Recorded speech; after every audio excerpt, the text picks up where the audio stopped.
집중 분석 이슈타임 시간입니다. 이데일리 권소연 기자와 이야기 나눠보겠습니다. 안녕하십니까? 네, 안녕하세요. 네, 자 오늘 이슈 관련 뉴스부터 함께 확인해 보시죠. 이데일리 기사 보겠습니다. 재계 거모 기자 한국경제 역사 하늘로.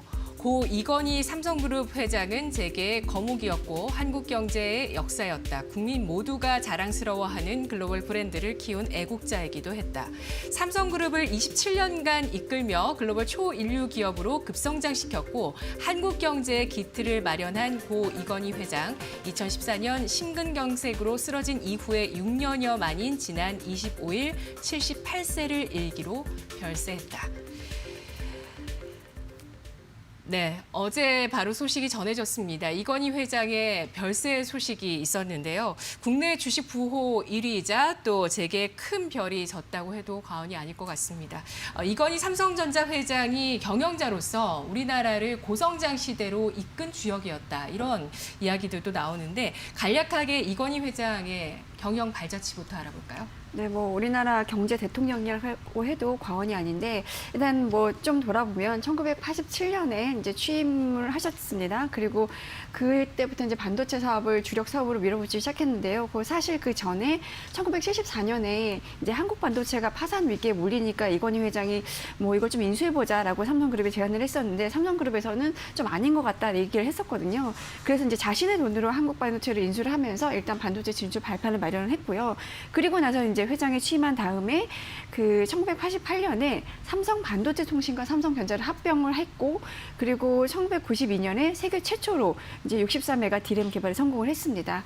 1993년에 굉장히 유명한 이제 어록이죠. 마누라와 자식만 빼고 다 바꿔라.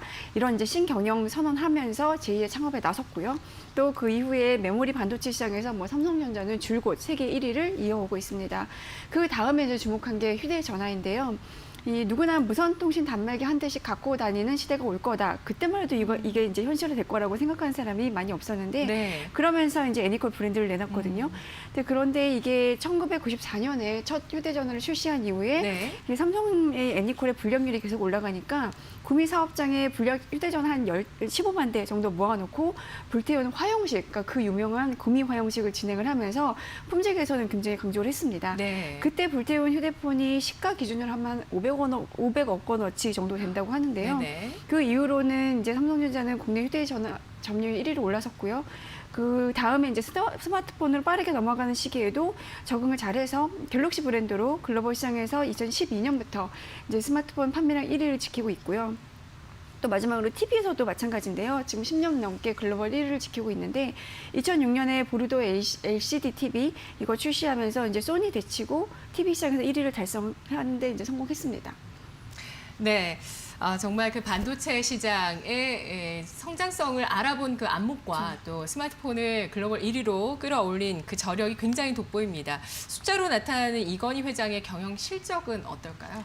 이건희 회장이 삼성그룹 회장 취임한 게 1987년 11월인데 그때 당시 삼성전자 주가가 27,000원대였었어요. 네. 시가총액도 한 4천억 원 정도였는데 당시 시가총액 상위에 뭐 한국통신, 뭐 지금의 KT죠. 그리고 이제 포항제철, 지금의 포스코 뭐 이런 종목들이 밀려서 한 10위권 이내에 머무르는 정도였거든요. 그게 이제 가전시장에서도 보면 금성전자, 지금의 이제 LG전자인데 LG전자에 밀려서 2인자 자리였습니다. 그리고 이제 매출액 이런 걸로 보면 1987년에 연간 삼성전자의 매출액이 2조 3,800억 원, 그리고 영업이익은 1,100억 원, 그리고 순이익이 345억 원 정도였거든요. 그런데 이제 이 회장이 경영 일선에서 물러난 게 2014년 5월인데 그 이제 27년 동안의 변화를 보면 삼성전자 주가는 133만 5천 원, 그리고 시가총액은 196조 6,400억 원, 실적은 2014년 연간 매출액이 208조 원이었고요. 그리고 영업이익이 25조 원, 순이익이 23조 원이었습니다. 이게 취임 당시와 비교를 해보면 주가는 그 뒤에 뭐 증자도 하고 액면 분할도 했잖아요. 이런 것들 다 반영한 수정 주가 기준으로 보면 100배 상승한 거고요.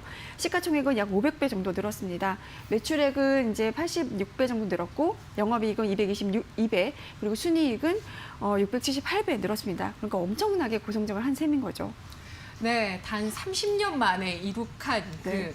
시가총액 진짜 수치만 들어도 소름이 돋을 정도로 그렇죠. 굉장한 성장이라고 볼 수 있을 텐데요. 지금 지금 검색어에서도 이건희 별세 다음으로는 이재용 시대가 올라와 있습니다. 삼성 경영 구도가 급변할 수밖에 없을 텐데 향후 삼성그룹의 경영은 어떻게 될까요? 이제 뭐 장을 치르고 나면 이재용 부회장 시대가 이제 본격 개막된다라고 볼 수가 있는 건데요. 사실 이건희 회장이 쓰러진 게 2014년 5월인데 그때 이후로 이재용 부회장이 실질적으로 삼성을 이끌어오긴 했습니다. 2018년에 공정거래위원회 동일인 지정 통해서 이제 공시 총수에 오르기도 했고요. 이 부회장은 이제 실질적으로 경영을 맡은 이후에 뭐 방산, 화학 이런 계열사 매각하고 이제 미국의 전장 기업이죠. 하만 인수하고 이러면서 이제 본격적인 경영 행보에 나서긴 했는데 지난 2017년에 국정농단 사건 이것 때문에 이제 네. 구속이 된 이후에 그룹 컨트롤 타워였던 이제 미래전략실을 58년 만에 공식 해체를 했잖아요. 그 이후에 삼성은 사실상 이제 계열사의 자율 경영 형태로 지금 유지가 되고 있습니다. 그 와중에도 이제 이재용 부회장은 그룹 핵심인 삼성전자 같은 이제 전자 계열사를 전적으로 도맡아서 이끌고 있는데요. 이제 이건희 회장이 별세를 했으니까 이재용 부회장이 이제 자기만의 색깔을 더 드러내지 않겠냐라는 전망이 좀 높습니다. 다만 이제 지금 국정농단 사건 관련 네네. 재판이 진행이 되고 있고 또 하나 이제 관건이 막대한 상속세인데요. 네. 뭐 이런 것들로 인해서 지배구조 개편이 조금 뭐 걸림돌이 되지 않겠냐 이런 얘기가 좀 나오고 있는데 경영권 승계 과정에서 불법 편법 동원했다라는 혐의로 지금 재판에 넘겨진 상태고요. 국정농단 뇌물 혐의 파기환송심 이게 이제 26일부터 시작이 되거든요. 지배구조를 완전히 개편하는 데까지 어느 정도 시간이 좀 걸리겠다라는 이제 전망의 근거들이 이제 이런 것들입니다.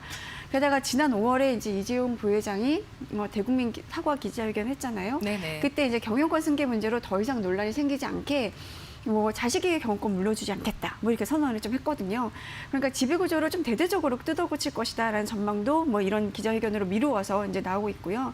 지금 또 하나 관건이 여당에서 추진 중인 보험업법 개정인데 이 법이 만약에 통과가 되면 이제 삼성생명, 삼성화재 이런 이제 보험 계열사는 보유하고 있는 삼성전자 지분을 시가로 평가를 해서 총 자산의 3%가 넘으면 모두 매각을 해야 되거든요. 이것도 지금 이제 지배구조 개편에 있어서 조금 걸림돌이 되고 있긴 합니다. 네. 이재용 시대를 열기 위해서 남아있는 과제들 설명을 해주셨는데 그 가운데서 또 상속세 자체가 엄청날 네. 겁니다. 이걸 어떤 형태로 내게 될지에 따라서 주식시장에 미치는 영향력도 있을 텐데요. 전망해 네. 주시죠. 그렇죠. 가장 큰 이제 관심사인데 이건희 회장이 보유하고 있던 주식을 보면 이제 삼성전자가 한 4.18% 정도 되고요. 삼성 SDS 0.01%, 삼성물산은 한 2.86% 보유하고 있고 삼성생명을 20.76% 정도 보유하고 있는데 하여튼 이런 삼성그룹주 보유하고 있는 주식의 이제 시가를 기준으로 보면 지난 금요일 종가로 기준으로 18조 2,251억 원이 나옵니다. 그러니까 국내 주식 보유 1위 부동의 이제 1위였는데 만약에 이제 증여액이 30억 원을 넘으면 최고 세율 50%가 적용이 되고 네. 만약에 고인이 최대 주주거나 아니면 특수관계인이라면 평가액의 20% 할증이 붙거든요. 이거를 이제 이 부회장 같은 이제 일가가 상속을 받게 된다고 가정을 하면 세금 부담이 10조 원 이상일 것이다라는 전망이 나옵니다. 이게 이제 일정 기간의 평균 주가를 기준으로 계산하기 때문에 좀 달라질 수는 있는데요. 이 상속세 부담이 너무 크니까 이거를 이제 좀 나눠서 낼 수 있는 연부연납제도라는 게 있는데 이걸 네네. 만약에 활용을 한다 하면 이제 6년간 나눠서 낼 수가 있습니다. 그런데 그렇게 나눠서 낸다고 해도 지금 보유하고 있는 현금만으로는 이제 상속세를 다 내기가 어려우니까 보유 지분을 담보로 대출을 받을 것이다. 혹은 이제 보유하고 있는 지분의 일부를 매각할 것이다. 아니면 삼성 총수 일가가 지분 상당 부분을 이제 사회공헌 활동으로 이제 기부할 수 있다. 여러 가지 전망이 나오는데요. 이거는 이제 장래 끝나고 나서 좀 고쳐야 될 것 같습니다. 네. 알겠습니다. 이 삼성그룹의 이제 이재용 부회장이 또 이제 경영의 일선에서 본격화하면서 전면에 나서기 위해서 필요한 과제들 아까 말씀해 주셨던 내용을 잠깐 정리를 해보자면 일단은 국정농단 관련한 재판에서 어떤 결과가 나올지가 중요하겠고요. 또 상속세 관련해서 지배구조 개편의 구도가 어떻게 이어질지 그리고 또 지난 5월에 이재용 부회장이 대국민 사과를 했던 당시에 여러 가지 얘기를 남겼고 어쨌든 그 네, 대국민 그렇죠. 사과라는 타이틀 자체가 좀 더 우리나라의 대표 기업으로서 삼성그룹이 투명하게 경영을 해 나가겠다라는 의지를 보여줬습니다. 따라서 이런 상속세라는 이슈를 활용해서 과연 어떻게 사회에 공헌할 것인가에 대한 이슈도 함께 나올 수 있다는 점을 전망을 해주셨는데요. 자, 이러한 내용들이 어쨌든 주식시장에 다 녹아들면서 주식시장의 변동성도 좀 예측할 수가 있을 것 같습니다. 어떻게 보시나요? 일단 뭐 투자자들의 가장 큰 관심은 과연 삼성전자 주가가 어떻게 될 것이냐인데 네. 사실 뭐 큰 영향을 미치지 않을 것이다라는 전망이 높습니다. 이미 이재용 부회장 체제가 정착된 지가 오래된데다가 뭐 주가나 경영 성과 뭐 영향은 크지 않을 것이다라는 전망이 높은데요. 이제 삼성전자가 액면 분할하면서 지금 가격대가 낮아졌고 그러면서 이제 고민주가 된 상태잖아요. 지난 반기말 기준으로 삼성전자 지분율 1% 이하 보유하고 있는 소액주주 보니까 145만 명 정도가 되거든요. 이게 액면 분할 이전에 비하면 한 5배 정도 늘어난 수치입니다. 그러니까 이제 이건희 회장 별세보다는 이제 상속 이슈 혹은 경영권 불법 승계 의혹과 관련된 재판 이런 것들이 이제 주가의 변수가 될 것이다라는 분석이 나오고 있는데요. 네. 뭐 한편으로 이제 지배구조 핵심으로 꼽히는 이제 그룹사 계열사가 삼성물산 혹은 삼성생명인데 이런 주식들의 이제 주가 흐름도 좀 관심입니다. 삼성물산은 사실 2016년에 이건희 회장 사만성이 잠깐 돌았을 때 그날 하루 주가가 8.5% 뛰기도 했었거든요. 네네. 그러나 이번에는 큰 영향이 없을 거다라는 전망이 나오고 있는데 이미 그룹 지배구조가 상당히 좀 단순화가 됐고 동생인 이부진, 이서연 씨의 보유 지분도 미미해서 형제간 다툼이 일어날 가능성도 그렇게 높지는 않다라는 분석이거든요. 현대차 그룹 같은 경우에는 지금 지배구조 개편이 시작되는 단계이기 때문에 이제 정의선 부회장이 수석 부회장이 회장으로 최근에 이제 취임을 했잖아요. 그 이후에 정 회장이 지분을 많이 갖고 있는 현대글로비스 뭐 이런 데 관심이 좀 집중이 됐거든요. 하지만 삼성은 이미 경영권 승계가 이제 절반 이상은 좀 이루어진 상태이기 때문에 뭐 현대차 그룹이랑 조금 다를 수 있을 거다라는 얘기가 있고 또 삼성전자, 삼성물산 지분은 이재용 부회장에게도 굉장히 중요하기 때문에 일단 그 두 업체의 지분 상속을 받고 삼성생명 지분을 좀 일정 부분 처분을 해서 상속세 지원을 마련할 것이다라는 전망도 좀 나옵니다. 삼성생명은 현재 이건희 회장의 지분이 한 20% 넘게 있고 삼성물산이 20% 넘게 갖고 있기 때문에 이 회장 지분을 좀 처분해도 지배구조에 큰 영향을 받지는 않을 것이다라는 전망이 있기 때문에 아마 네. 이재용 부회장이 삼성생명 보유 지분을 좀 팔지 않겠냐라는 전망이 좀 나옵니다.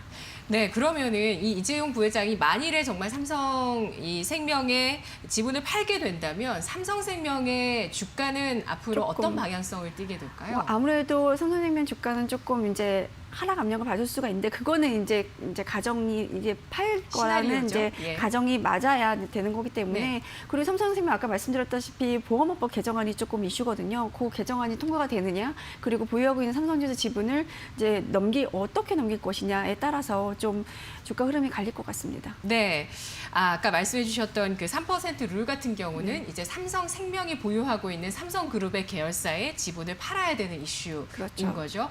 그렇기 때문에 이러한 지분의 어떤 정리들을 통해서 과연 어떻게 주가에 또 네. 합의된 내용들이 어떤 내용들이 다 이제 녹아들어서 주가의 움직임 방향성이 드러나게 될지는 앞으로 또 지켜봐야 되겠고요. 어떤 시나리오가 본격화될지도 계속해서 촉각을 곤두세우고 지켜보도록 하겠습니다. 네, 오늘 말씀 여기까지 듣겠습니다. 분석 잘 들었습니다. 고맙습니다. 네, 감사합니다.